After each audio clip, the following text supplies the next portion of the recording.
और मेरी छोटी बहन प्रधानमंत्री ताकाईची जी, दोनों देशों के डेलीगेट्स, मीडिया के साथियों, नमस्कार, कोनिचिवा।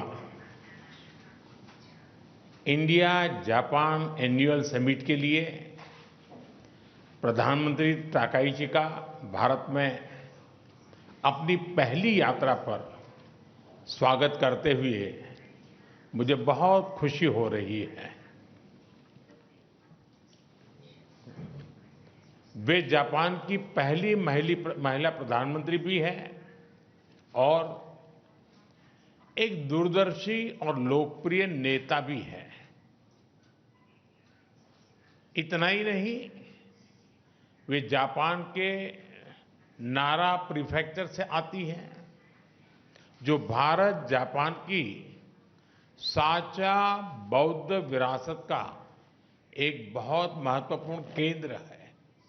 फ्रेंड्स, कुछ ही दिन पहले G7 समिट में मैंने कहा था कि वैश्विक उथल-पुथल के आज के माहौल में आपसी विश्वास हमारा सबसे बड़ा स्ट्रेटेजिक एसेट है और मुझे गर्व है कि भारत जापान की साझेदारी इस कसौटी पर पूरी तरह खरी उतरती है।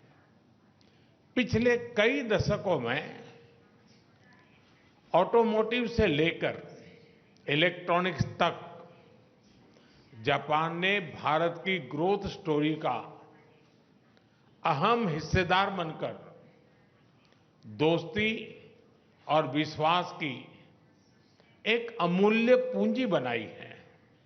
और आज प्राइम मिनिस्टर ताकाईची की यात्रा से हम अपनी special strategic and global partnership के नए अध्याय की शुरुआत कर रहे हैं। फ्रेंड्स, आज भारत और जापान दोनों ही विश्व की सबसे बड़ी इकोनॉमीज में से हैं। एक फ्री, प्रॉस्परस और रूल्स बेस्ड इंडो पैसिफिक हमारी साझा प्राथमिकता है। क्षेत्र की सबसे बड़ी डेमोक्रेटिक और मार्केट इकोनॉमीज के रूप में आज हमने कई महत्वपूर्ण पहल की हैं। इनसे हम मिलकर पूरे क्षेत्र में शांति, स्थिरता और प्रगति का मार्ग प्रशस्त करेंगे। फ्रेंड्स, प्रधानमंत्री ताकाईची और मेरा विश्वास है कि टेक्नोलॉजी पार्टनरशिप हमारे सहयोग का सबसे मजबूत स्तंभ बनेगी। इसी विजन को साकार करने के लिए आज AI के क्षेत्र में हमने जॉइंट स्टेटमेंट भी जारी किया है। भारतीय AI इकोसिस्टम के कई प्रमुख संस्थानों में भी आज अपने जापानीज पार्टनर के साथ एग्रीमेंट्स किए हैं। जापान की प्रिसिजन टेक्नोलॉजी और भारत की सॉफ्टवेयर क्षमता, इसका संगम वैश्विक AI विकास को नई गति और शक्ति देगा। डिफेंस के क्षेत्र में आज हमने भारत और जापान के पहले को डेवलपमेंट प्रोजेक्ट पर एग्रीमेंट किया है। नेवल रेडियो एंटेना यूनिकॉर्न का यह प्रोजेक्ट हमारी डिफेंस टेक्नोलॉजी पार्टनरशिप में एक नया अध्याय खोलेगा। अब हम ऐसी डिफेंस टेक्नोलॉजीज को साथ मिलकर विकसित करेंगे जो रीजनल पीस, मैरीटाइम सिक्योरिटी और रूल बेस्ड ऑर्डर को मजबूत करेगी। फार्मा, मेडिकल डिवाइसेस और बायोटेक में आज किए गए एग्रीमेंट से हम ग्लोबल हेल्थ सिक्योरिटी में भी योगदान देंगे। भारत का स्केल और जापान की क्वालिटी को जोड़कर हम अफोर्डेबल, रिलायबल और एडवांस हेल्थ सॉल्यूशंस दुनिया तक पहुंचाने के लिए काम करेंगे। Friends, Bharat Japan investment partnership निरंतर सुदृढ़ हो रही है। पिछले एक वर्ष में करीब 120 नए बिजनेस एग्रीमेंट्स हुए हैं, जिनसे भारत में $10 बिलियन से अधिक जापानीज इन्वेस्टमेंट आएगा। आज फाइनेंशियल सर्विसेज एजेंसी के बीच एग्रीमेंट से कैपिटल और इन्वेस्टमेंट फ्लोज और सुगम होंगे। हमारा लक्ष्य स्पष्ट है, अगले 10 वर्षों में जापान से भारत में 10 ट्रिलियन येन इन्वेस्टमेंट और भारत में जापानीज कंपनी की संख्या दोगुनी करना। भारत में लगातार हो रहे रिफॉर्म से ईज ऑफ डूइंग बिजनेस बढ़ा है। जापान की कंपनीज भी इसका लाभ उठा सकती हैं। फ्रेंड, आज के अनिश्चितता भरे युग में भारत और जापान दोनों इकोनॉमिक सिक्योरिटी और एनर्जी सिक्योरिटी का महत्व अच्छी तरह समझते हैं। इसी दिशा में आज हमने इकोनॉमिक सिक्योरिटी के लिए एक ज्वाइंट रोडमैप तैयार किया है।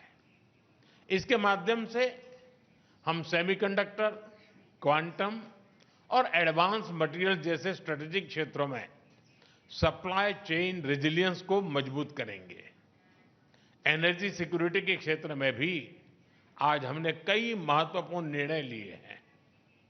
इंडिया जापान बायोगैस इनिशिएटिव के माध्यम से हमें भारत में 1000 बायोगैस और ऑर्गेनिक फर्टिलाइजर प्लांट्स लगाने में सहायता मिलेगी।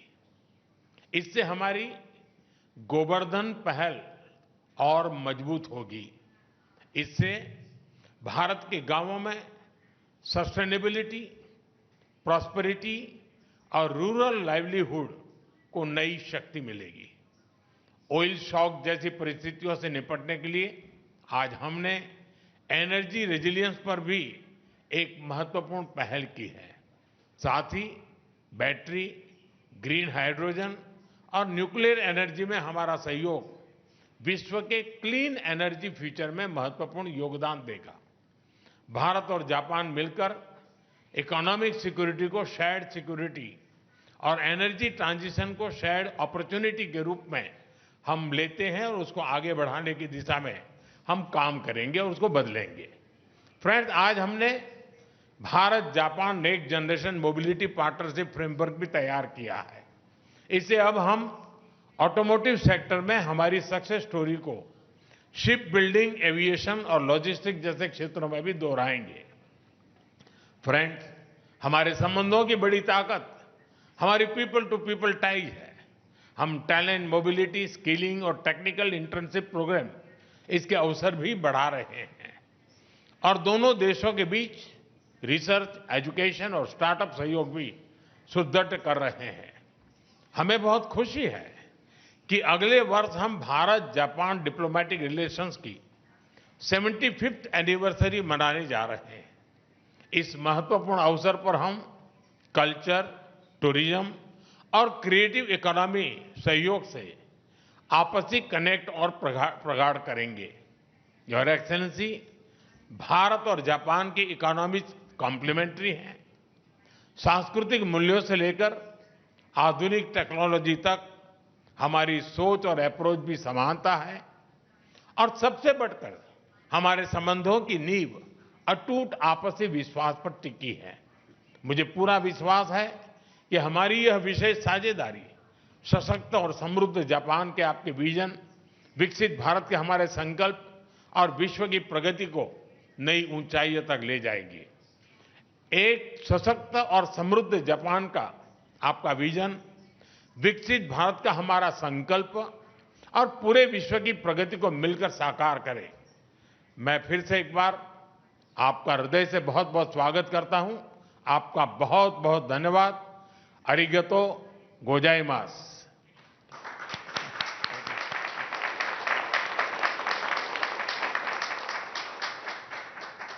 Thank you, sir. May I now request Her Excellency Ms. Takaichi Sanai, Prime Minister of Japan, to give her remarks to the media. 皆様、こんにちは。 Ladies and gentlemen, good afternoon and namaskar. First and foremost, I would like to extend my heartfelt gratitude to Prime Minister Modi and the people of India for your warm hospitality on the occasion of my visit to your country. You called me a beautiful younger sister, Prime Minister Modi. But at the small meeting before the big meeting, we confirmed that we are on the same page and develop this relationship as brother and sister. Japan and India must leverage our respective strengths to become stronger and more prosperous together. In the midst of international affairs in disarray, the establishment of such intercomplementary cooperative relationship has become ever more important. From such perspective, as Prime Minister Modi and I engaged in discussions over diverse issues, we again were reminded of the many goals we share. And we confirmed to place the following 3 points at the center of our cooperation. First, to deepen the strategic cooperation between Japan and India. Our two countries share the vision on the profile of international order we should establish under the current international situation. I recently announced the updated FOIP, Free and Open Indo-Pacific, which focuses on self-reliance and resilience to realize FOIP. On the other hand, Prime Minister Modi positions the ocean as a shared space that supports regional stability and growth and is promoting the Mahasagar, the Great Ocean Initiative, for countries across the Indian Ocean to defend their sovereignty and the sea through their own efforts, which is perfectly aligned with FOIP. Thus, we agreed to deepen the strategic cooperation between Japan and India to achieve such common goals.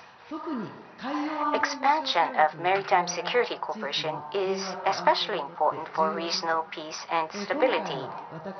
Taking the opportunity of our visit, a destroyer of Japan's Maritime Self-Defense Force and an India Navy vessel are planning to engage in joint exercise. We will enhance exercises in the Indian Ocean, promote naval maintenance, repair, and overhaul cooperation, and strengthen equipment cooperation under the Make in India framework. In order to deepen such cooperation, I have instructed the relevant departments to hold discussions and to organize the next Japan-India 2+2 before the end of the year. Second, promotion of Japan-India cooperation in the area of economic security and energy security.